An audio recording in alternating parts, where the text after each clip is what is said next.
So this is how you make a protein-packed berry smoothie. I put a little bit of this, then I buzz it to kind of pulverize the quick oats. I put 3 scoops of protein powder. I use the delicious strawberry from Optimum Nutrition. A bunch of Faye 0% yogurt because it adds even more protein. No fat, almost no carbs because it's 0%. Super good. About a cup. A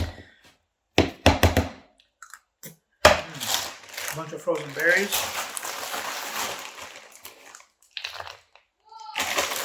Then you add some water and pulverize it. And there you have it, folks. Nice berry smoothie. It's about 90 grams of protein.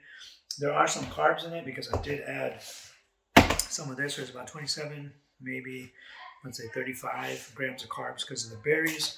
Use 0%, so you get tons and tons of protein with almost nothing else. And I use the Optimum protein whey isolate. Tons of protein, almost nothing else. Tastes amazing. You're gonna love it.